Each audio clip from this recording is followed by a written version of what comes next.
I was saying this morning, here's the chicken coop. Again, the customer gave us a call back in, what was it, March? April? Long time ago. Long time ago, okay? We came out here and he asked, can we fix it? Can we do something to improve on it?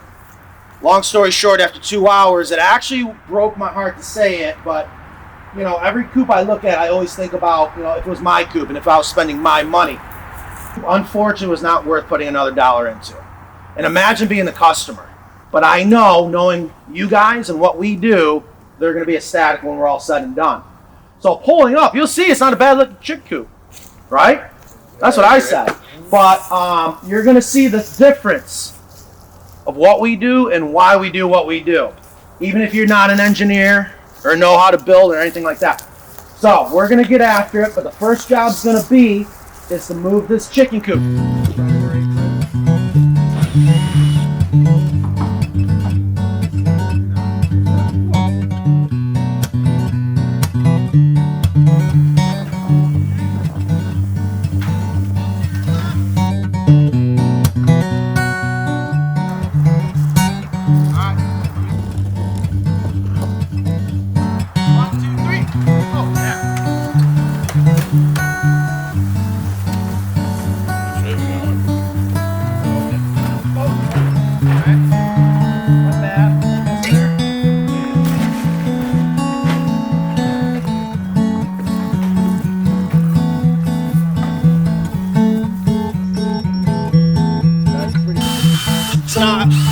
Notice, it's so important that this outside board is straight.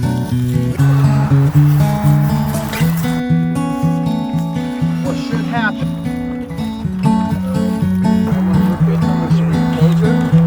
Oh, on the level we are.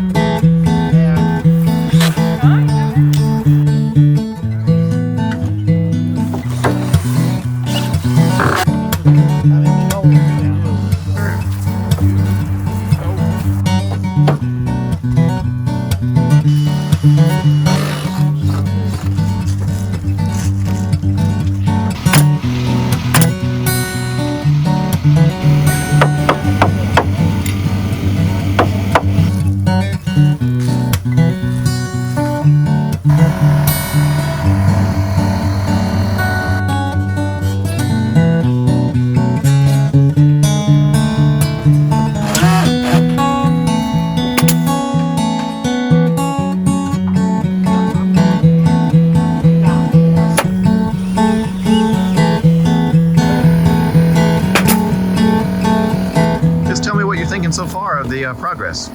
We love it. We love it. It is.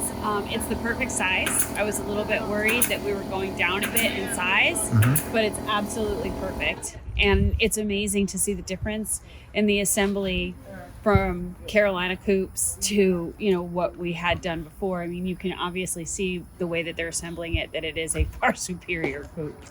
So we're excited. Very nice. How much shorter is it? It's just a little bit, right?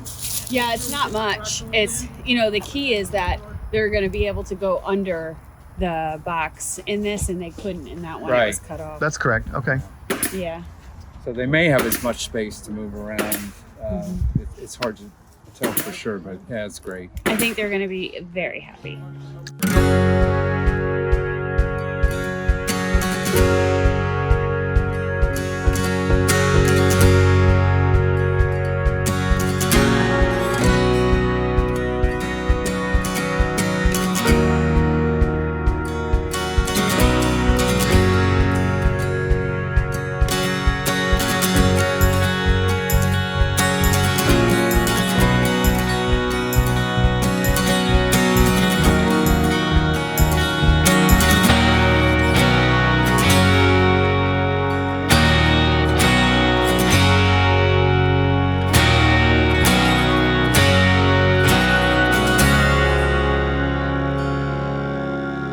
What's going on, guys? My name is Matt with Carolina Coops, and welcome to Pittsboro, North Carolina. Today we have a beautiful day to show off the newest coop on this property, which is our 8 by 18 foot long American coop.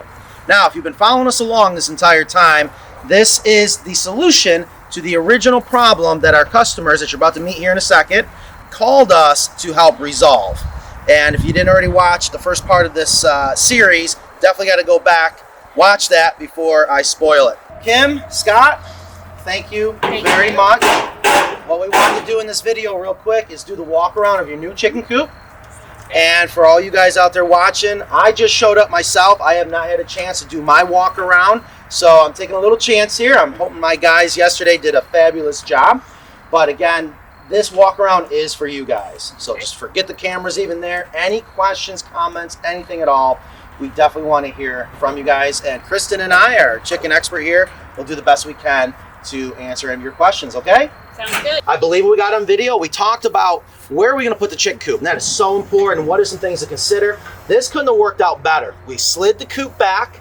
We were able to kind of find the flattest, most level spot where you had some, looks like some stone around, some bricks, and we were able to support all the load points to make sure the coop is level. Okay, so that avoided you guys having to spend more money and have us put in a pressure treated base. So this worked out perfect. All you have to do is make sure you go in and fill those gaps in with soil. And I would really bring in quite a bit. Make it look like you never brought in soil. Does that make sense? Yep.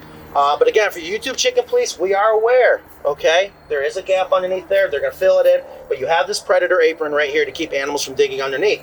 And the whole idea is when a predator comes up to the chicken coop, they will come to the wall and they will immediately try to dig down. They don't know to come out 2 feet and then dig underneath. Right here is your manual wooden chicken run door frame, okay? And it's exactly what it is.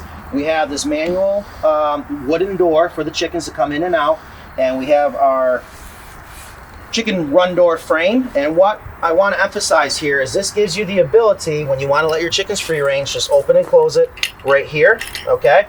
You can take this little hook. If you're worried about the wind blowing it closed on the chickens, you can just simply hook it to the screen back there. And it's really that simple. Now, up here, the hook, again, for you YouTube chicken police, we have this little extra security. There's that spring mechanism, okay? Believe it or not, raccoons cannot work that, okay, or possums. So it is completely predator proof. But also what I wanted to emphasize is this frame is designed, should you ever want to upgrade to the automatic chicken door, we sell the Chicken Guardian, it's actually framed out to fit that perfectly. And then we can just put this on the inside. Should anything ever happen to that automatic door, you can still close it manually. So here's one of my favorite parts about our chicken coops, and that is our egg hutch. And the reason why it's one of my favorite parts is, I'll be honest with you, it's challenging. It is actually really difficult to make the perfect egg hutch. You can hopefully see some things that's already different from your old egg hutch, but we have to make sure that it works perfectly for you. But we also got to make sure we're encouraging the chicken's instincts to go in there and lay their eggs. So we're on the outside. This part's for you. Very simple. Again, I would put a lock or a carabiner here. Right here's a carabiner. If you never knew what a carabiner was, this is it right here. That is designed, if you've ever seen a gate latch, there's a little hole right there. And this is to add extra security. But you just simply open it up like that. And what I love, there's a domino effect in our design. By elevating the hen house. In this particular situation, because the hen house is elevated, we get to take advantage of anyone can actually have access to our egg hutches, okay? Meaning, if it's a child, which is they love to come to this, go get the eggs, or if they're in a wheelchair, or even someone that's 7 foot tall, everyone has access to this. The other thing is, with the drop-down door, if you got to come in here and get eggs during the daytime, and you got a hen in there laying eggs, they shouldn't, and I don't think I've ever actually seen them do it, freak out, versus what you see a lot of people do when they're building egg hutches. They lift the roof and that startles them. It also creates a leak point up here. And you can spot this solution to prevent that, and this is just custom flashing we make right in our shop just for our egg hutches. All right, now inside here you have options. I love options. This is our standard where you got 1, 2, 3, 4, 5 nest boxes. Now keep that in mind when we do some quick math. Put your favorite nesting material in there. I love coastal hay or straw. I'm not a fan of, and a lot of people make this mistake, putting industrial hemp in there. It's just not ideal for nesting material. We want to mimic or give chickens what they would use in nature. All right. Now, most people, believe it or not, when they go in here, they'll start removing a couple dividers to give them a little bit of a bigger nest box. my mission is to try to make everyone happy on this planet. Boy, is it difficult. There are people that tell me, oh, that nest box is too small, too big, da da da. Well, we adjust to make everyone happy by removing this, and you have a much bigger nest box area. Or a lot of times you get some hens in there fighting. And the easiest way to solve that is just pull this divider and they'll both go in there and lay eggs, okay? The other thing is, I'm not sure if you've ever done it, it's a lot of fun if you have a hen that goes broody. We love that. Give her some eggs, either fertile or non-fertile, and then she'll hatch them. And by removing a divider, you give her a little bit more of an area so that you can put a little tiny water in a little chick feeder inside there, so it becomes like a little nursery, all right? Does anybody ever just do it as like one big long thing? Probably most people. That's actually what I do with my coop. Really? What I do, yeah. Yeah. Okay. This is here because people think you have to have it. It's in our head. It was ingrained in our head from watching cartoons with chickens that they got all these perfect nest boxes. And another thing that a lot of people think is that you have to have one nest box per chicken, and that is not true. All right, you'll get... That we learned fast when we got 4 eggs in one nest box every time we went to look. But I really like the idea of the trough, or at least maybe just making 2 troughs. Yeah. I would at least figure out which one is going to be their favorite and make that one extra big. Yeah. Okay. So that's why we do that. And then there's a lot of people that have their bantams, and they kind of huddle up inside there. So again, the whole point to the design of our standard egg hutch is to give you guys options, all right? But it's so important to use regular nesting material. I like hay versus straw. Straw is hollow and it can be bad. Yeah, coastal hay, I think is what they call it here. Just whatever you would feed horses, it seems like. Yeah. Right? Now, here's a very important note, okay? One of the disadvantages to having this wonderful drop-down system to get to your eggs, especially in the beginning, when you put that nesting material in there, the chickens are going to go in there and they're going to start making their bowl. And they're going to start kicking out some nesting material. And in the beginning, nesting material may be kicked out and built up right here. I cannot emphasize this part enough. Your door should always shut like that. Will there be some expansion, contraction? Absolutely. It's humidity, we're outside, it's wood.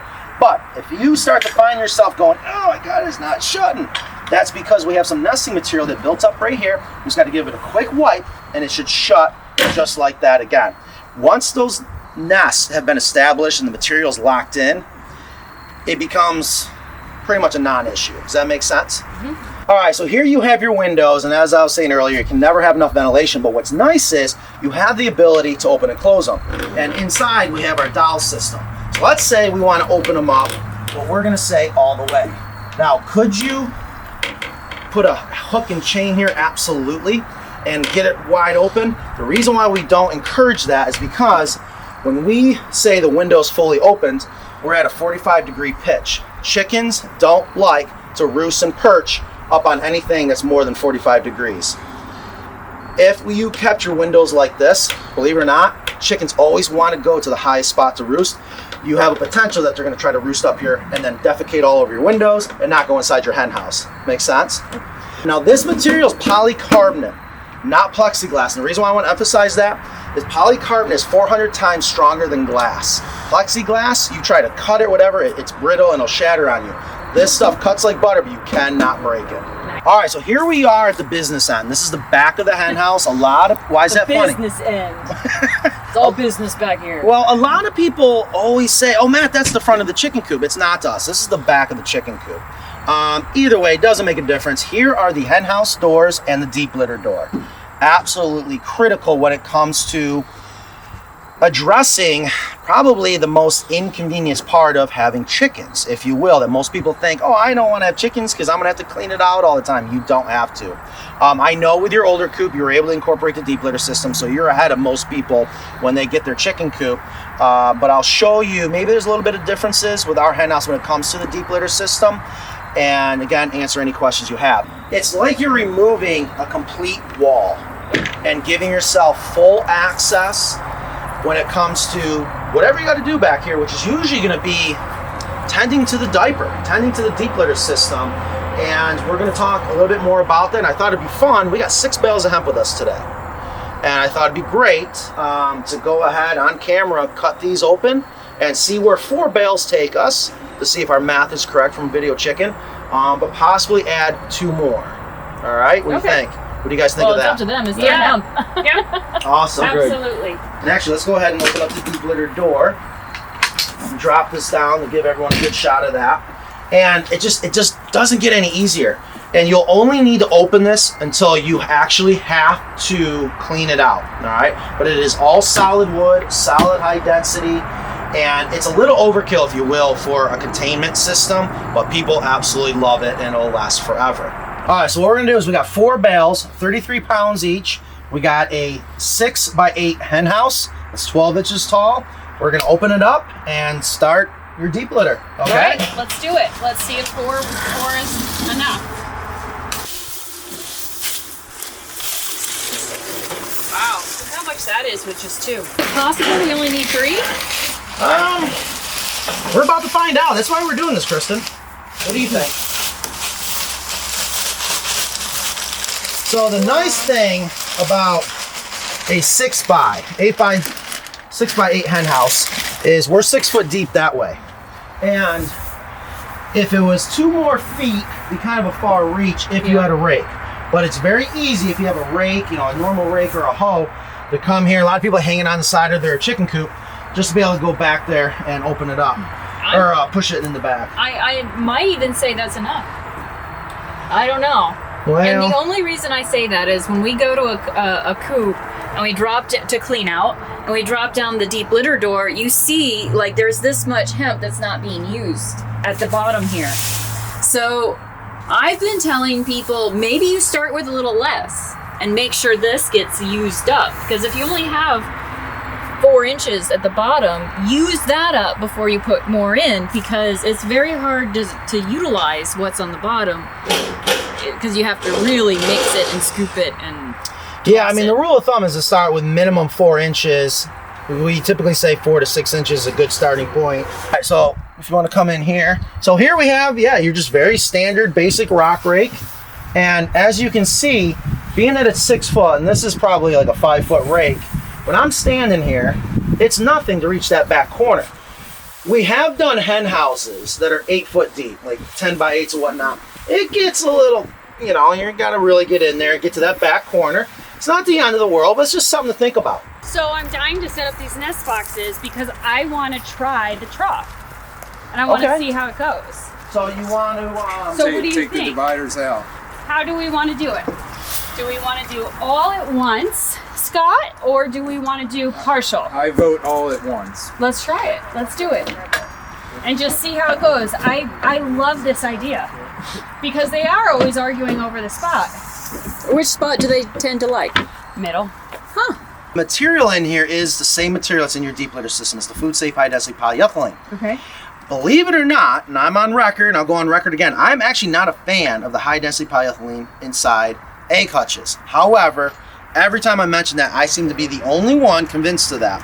The reason is because this is smooth and it's slippery, and you got to make sure as you are putting the nesting material in here that they're gonna make a mess at first, okay? Mm-hmm. And the high density makes it kind of slippery until all this material starts to lock in. A tip we have learned from customers is actually using aspen nest mats that are on our website, carolinacoops.com, to put down on the so bottom. It makes it a little sticky. Yes. Okay. Now, Also, sometimes I'll twist it around a little and kind of lock it in place, and that kind of gives them a head start on their nests. You know? exactly. I make little bowls. Look, there's a little bowl. Right. So it Hold takes there. a little bit, and it drives me nutty. Where I used to do it all out of plywood, and people are like, no, I gotta have high density in there. And again, trying to make everyone happy, it's like, okay. And it does work. I mean, high density, again, is a great material. And So, all right. So this is how you do your nest boxes, Kristen. They never, no sides at all. That's it. Okay. No. I find it reduces the drama greatly because there's no fighting. Now, it could take some time for them to get used to it. This is new. Chickens are creatures of habit. And is that enough? Yeah, this is enough. And what I do like about this too is just in case you have somebody that had got poop in there or whatever, you just take it out, throw it on the ground. Or whatever. Yep. I mean, it's just endless. Yep. So, let's walk inside your new run. And the nice thing about your old coop is you did have a nice size, and the concept was definitely there where you can walk inside your run. I love when we replace our customers' chicken coops that have the small little ones. When they come into their run the first time, they're like, oh my gosh, this is amazing. Yeah. It is very stout, very strong. Hopefully you can see the difference in the craftsmanship and the framing that we're doing compared to your other chicken coop. We purposely have to put in these gussets, okay, that make it very, very strong. We've done a TikTok recently. I think it was like 700 pounds it took to break our smaller ones, not even our bigger ones. We should test our 8x. Anyways, you can't have a piece of board going across the top because the chickens will roost on it. So this is the ideal system for a chicken coop, in my opinion. And notice you actually have a purlin out there, another purlin here, and a purlin there. So we have 3 different lines of contact that the metal roof is screwed down into. So should you, now keep this in mind, a lot of people take this for granted. I mean, you probably get some pretty good gusts of wind coming that way, and you're coming into a run and it hits the front of the hen house, it wants to lift. But this is strong enough to withstand that. The other coop, that made me a little bit nervous, and we have danced on top of these roofs. You don't have to worry about that. Plus, I think it looks good. Everything is notched, and it just makes it that much stronger. Kim, Scott, again, thank you so much. Thank you. This has been a lot of fun. Thank you, Kristen. Thank you. Thank you. As promised, you guys have any questions, anything at all, you can always give us a call. The nice thing is we're very close by, so that's a huge advantage for you guys. And we look forward to hearing how well it's going, especially with that deep litter system. Yep, you'll have to come back, Kristen. I think Check so. out our deep litter. Awesome. All right, guys, that's a wrap for the first Coop It or Cluck It. What do we do here? We cooped it, right? We clucked it and cooped it. I don't remember. We'll figure it out. We'll see you guys next time.